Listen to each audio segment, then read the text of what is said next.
कहानी की शुरुआत होती है 200 साल पहले रशिया के एक समुद्र के राजा सीजर से, जिसके हाथ में एक जादुई अंगूठी थी। एक दिन उसने अपने जासूस मेंढक को बुलाकर उस मछली के बारे में पूछा जिससे वो शादी करना चाहता था, पर तब उसे पता चला कि वो मछली उसके चंगुल से बचकर निकल गई थी। इसके बाद हम समुद्र किनारे रहने वाले एक लड़के को देखते हैं जिसका नाम था एमिलिया। वो अपने अंधे पिता के साथ रहता था जो कि एक लुहार का काम करते थे। एक दिन एमिलिया चुपके से निकलकर बर्फ में स्केटिंग करने जा रहा था, पर अचानक उसके पिता को उसके पैरों की आहट सुनाई दे गई। उन्होंने एमिलिया को बुलाकर देखा कि क्या वो उनकी मदद करने लायक बड़ा हो चुका है, तो एमिलिया ने काम से बचने के लिए छोटे होने का नाटक किया। इसके बाद एमिलिया लुढ़कते हुए नदी किनारे पहुंचा और मछली पकड़ने की कोशिश करने लगा, पर एक भी मछली हाथ नहीं लगी। तभी अचानक पानी में बवंडर आ गया और पानी की जोरदार लहर उस पर आ गिरी। तब एमिलिया ने देखा कि उसकी बाल्टी में एक बड़ी सी मछली अपने आप आ गिरी थी। अब वो खुशी खुशी घर पहुंचा और मछली पकाने की तैयारी करने लगा, लेकिन अचानक वो मछली बोलने लगी और उसने कहा कि अगर एमिलिया ने उसे जिंदा छोड़ दिया तो वो उसकी 3 इच्छाएं पूरी कर देगी।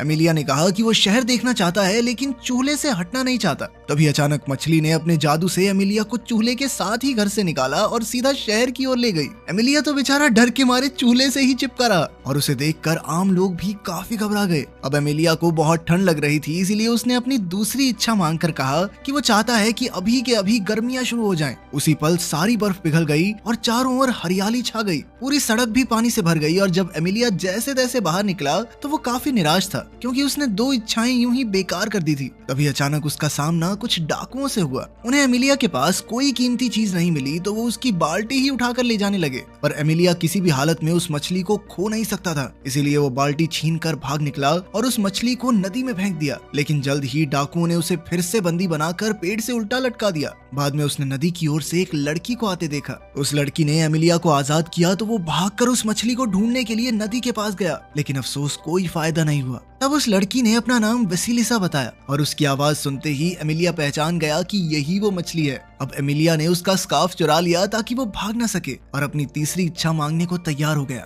उसने कहा कि वो रशिया के राजा जार की बेटी राजकुमारी अनीसा से शादी करना चाहता है। उधर शाही महल में राजकुमारी अनीसा इंग्लैंड के राजकुमार लॉर्ड रॉथमैन के साथ थी। रॉथमैन उसे तरह तरह की बेशकीमती तोहफे देकर खुश करने की कोशिश कर रहा था। उसने राजकुमारी को एक ऐसा बाजा दिखाया जिसे अंदर से एक बौना आदमी बजाता था और सबको लगा कि ये अपने आप बज रहा है। जल्द ही एमिलिया और वासालिसा भी जार के महल में आ पहुंचे और उनकी बातें सुनने लगे। तब जार ने रॉथमैन को नीचा दिखाने के लिए कहा कि ये बाजा तो कुछ भी नहीं है, उसके पास तो एक ऐसी बिल्ली है जिसका गाना सुनते ही लोग खुद ब खुद नाचने लगते हैं। ये सुनकर रॉथमैन ने कहा कि वो भी ऐसी बिल्ली देखना चाहता है। तभी अचानक एमिलिया कूदकर वहां आया और उसने कहा कि वो इस जादुई बिल्ली को पकड़कर ला सकता है, लेकिन बदले में राजकुमारी अनीसा को उससे शादी करनी होगी। ये सुनकर राजकुमारी हैरान रह गई, पर जार उसकी बहादुरी देखकर बहुत खुश हुआ और वो एमिलिया की शर्त मानने के लिए राजी हो गया। अब एमिलिया उस बिल्ली की खोज में निकल पड़ा, पर वासालिसा ने उसे समझाया कि उस बिल्ली को पकड़ना इतना आसान नहीं होगा। जब भी उसे कोई इंसान मिलता है तो बिल्ली उसे अपनी पसंद का गाना चुनने को कहती है। अगर वो बिल्ली दुख भरा गाना गाती है तो वो आदमी वहीं रो रो कर मर जाता है, और अगर बिल्ली खुशी वाला गाना गाती है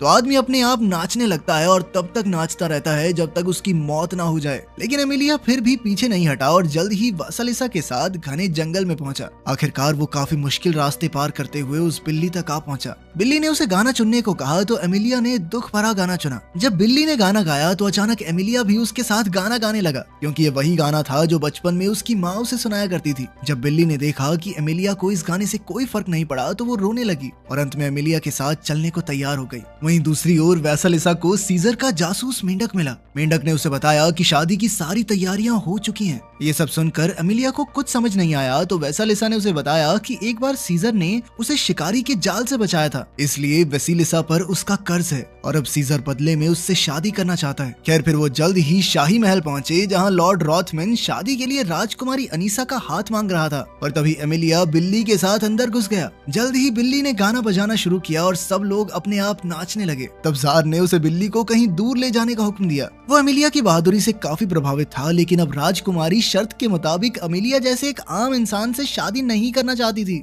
इसीलिए उसने एमिलिया को एक और जोखिम भरा काम देने का फैसला किया। फिर रात को राजकुमारी अपनी माँ जरीना की आत्मा से मिली। तो जरीना ने उसे एमिलिया के लिए एक बेहद खतरनाक काम बताया। फिर अगली सुबह लॉर्ड रॉथमैन अपने इंग्लिश जूसर से जार को खुश करने की कोशिश कर रहा था। इसके अंदर भी एक बौना आदमी था जो फलों और सब्जियों का जूस बनाकर बाहर निकालता था, और इस अनोखे जूसर को देखकर जार तो काफी हैरान था। और तभी अनीसा ने वहां आकर अपनी अगली शर्त रखी। उसने कहा कि उसे एक जादुई कपड़ा चाहिए जिसे टेबल पर रखते ही कोई भी खाने की चीज उसी वक्त हाजिर हो जाए। फिर जार ने एमिलिया को बुलाकर उसे एक कपड़ा ढूंढने का जिम्मा सौंपा। जल्द ही एमिलिया और वेसिलिसा इस कपड़े की तलाश में निकल पड़े। तब रास्ते में वेसिलिसा ने उसे बताया कि ये जादुई कपड़ा 2 भाइयों के पास है। फिर कुछ देर बाद वो एक छोटी सी झोंपड़ी पर रुके और वहाँ रहने वाले बाबा से थोड़ा खाना मांगा। तब बाबा ने उन्हें थोड़ा सा खाना देते हुए कहा कि इस बार फसल अच्छी नहीं हुई, इसलिए उसके पास खाने के लिए ज्यादा कुछ नहीं है। ये सुनकर एमिलिया को बहुत बुरा लगा, पर वेसिलिसा ने बाबा और उसकी पत्नी की वफादारी की तारीफ करते हुए कहा कि वो दोनों एकदम सुई और धागे की तरह हैं, जो एक दूसरे को पूरा करते हैं। इसके बाद काफी देर चलने पर वो पत्थरों के शहर में पहुंचे,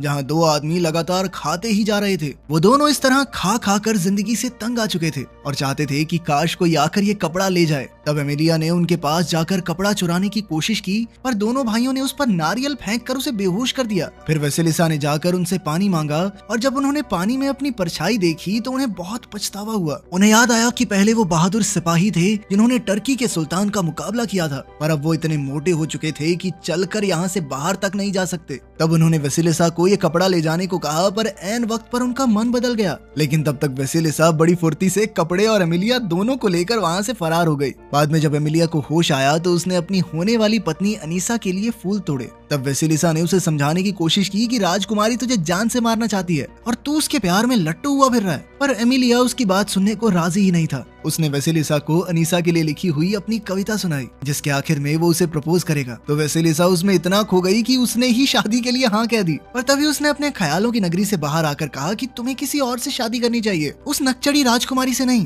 खैर बाद में जब वो कपड़ा लेकर शहर पहुंचे तो जार और राजकुमारी अनीसा को खबर मिली कि एमिलिया कपड़ा लेकर लौट आया है। जार और अनीसा तुरंत चौराहे पर पहुंचे तो उन्होंने देखा कि एमिलिया सारे शहर में लोगों को मुफ्त का खाना बांट रहा था। बाद में अनीसा ने कहा कि वो एमिलिया से शादी के लिए तैयार है, पर उसकी एक आखिरी शर्त थी, जिसके मुताबिक एमिलिया को अनीसा की मर चुकी माँ जरीना की आत्मा से उनकी शादी के लिए इजाजत लेनी होगी। अब एमिलिया एक बार फिर से उनकी शर्त पूरी करने के लिए राजी हो गया। फिर रात को वेसिलिसा ने उसे मरे हुए लोगों की दुनिया में जाने का रास्ता बताया, पर उसने एमिलिया को सावधान करते हुए कहा कि आज तक कोई भी वहाँ से लौट कर नहीं आया। लेकिन एमिलिया फिर भी डटा रहा। फिर रास्ते में वो दोनों एमिलिया के पिता से मिले, पर एमिलिया बिल्कुल चुप रहा ताकि उसके पिता को पता ना चले कि वो यहाँ मौजूद है। इस दौरान उसके पिता ने वेसिलिसा के सामने एमिलिया के बारे में सारी अच्छी बातें कही। जल्द ही उन्हें एहसास हो गया कि एमिलिया भी यही है और उन्होंने उसे आवाज दी। तब एमिलिया ने अपनी सारी शरारतों के लिए उनसे माफी मांगी और वेसिलिसा से अपनी आखिरी इच्छा मांगने का फैसला किया। वो चाहता था कि उसके पिता की आंखों की रोशनी वापस आ जाए, और वेसिलिसा ने उसकी इच्छा पूरी भी कर दी। बाद में जब वो दोनों नदी किनारे पहुंचे तो एमिलिया ने वेसिलिसा का शुक्रिया अदा किया और उसका स्कार्फ लौटा दिया, पर वेसिलिसा फिर भी उसके साथ आगे बढ़ी और जल्द ही दोनों मुर्दों की दुनिया में पहुंच गए। फिर वहाँ का राजा कुसाई उनसे मिलने आया तो खुलासा होता है कि वेसिलिसा असल में उसकी बेटी थी। एक बार वेसिलिसा ने एक बहुत बड़ी गलती की थी तो कुसाई ने उसे मछली बना दिया था। फिर वेसिलिसा ने कुसाई को जरीना की आत्मा को बुलाने को कहा। जब जरीना की आत्मा वहाँ आई तो उन्हें पता चला कि उसे भूखे रहने की सजा मिली थी, जिस वजह से उसकी मौत हो गई। अब एमिलिया ने कहा कि मैं आपकी बेटी से शादी करना चाहता हूँ, पर जरीना ने साफ इनकार कर दिया। लेकिन अपनी बेटी वेसिलिसा की मदद करने के बदले कुसाई को लगा कि मुझे इस लड़के की मदद करनी चाहिए, तो उसने जरीना को खाना देकर उसका श्राप हटाने की बात कही, जिसके बाद आखिरकार जरीना शादी के लिए राजी हो गई। उधर जार ने ये देखा तो वो बेहद खुश हुआ। इधर वेसिलिसा ने अपने पिता को अलविदा कहा तो उन्होंने कहा कि यहाँ से निकलते ही एमिलिया ने जो कुछ भी देखा वो सब कुछ भूल जाएगा। ये सुनकर वेसिलिसा एमिलिया की ओर दुख भरी नजरों से देखकर मुस्कुरा रही थी।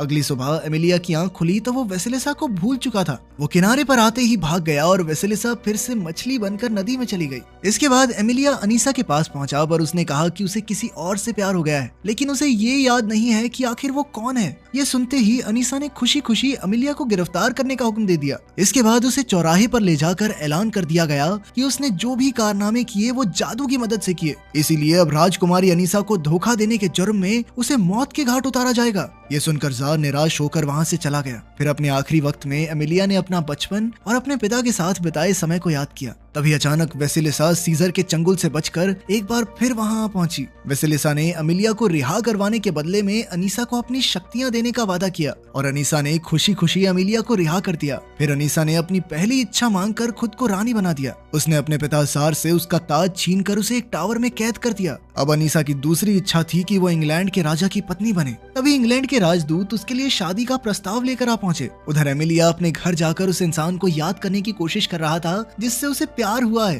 तभी अचानक उसके पिता ने सुई और धागे की बात की, जिसे सुनते ही हमारे हीरो के दिमाग की बत्ती जल उठी और उसे एहसास हो गया कि वेसिलिसा से ही प्यार करता है वो, और उसे वेसिलिसा के साथ बिताए हुए समय के बारे में सब कुछ याद आ गया। अब वो तुरंत शहर की ओर निकल पड़ा तो उसके पिता और 2 भाई भी उसके साथ आ गए। फिर उन चारों ने मिलकर महल का दरवाजा तोड़ डाला और एमिलिया वेसिलिसा को ढूंढने लगा। वेसिलिसा को यकीन नहीं हुआ कि एमिलिया उसे पहचानता है, लेकिन तभी अनीसा बीच में आ गई। उसने कहा कि वो वेसिलिसा की तरह जादूगरनी बनना चाहती है और वेसिलिसा ने उसकी तीसरी इच्छा समझकर उसे पूरा कर दिया। और तभी अचानक वो भी एक मछली बन गई और तब उसे एहसास हुआ कि अब उसकी शक्तियां किसी काम की नहीं, क्योंकि वो सिर्फ दूसरों की इच्छाएं पूरी कर सकती है। फिर अनीसा ने अपने एक नौकर को बुलाकर कहा कि वो विश मांगे कि अनीसा की शादी दुनिया के सबसे ताकतवर राजा से हो जाए। जैसे ही नौकर ने उससे ये इच्छा मांगी तो अचानक ही समुद्र से सीजर बाहर निकला और अनीसा को अपने साथ ले गया, क्योंकि असल में तो वही दुनिया का सबसे ताकतवर राजा था। आखिरकार वेसिलिसा का श्राप खत्म हुआ और एमिलिया ने उसके पास जाकर अपनी कविता सुनाई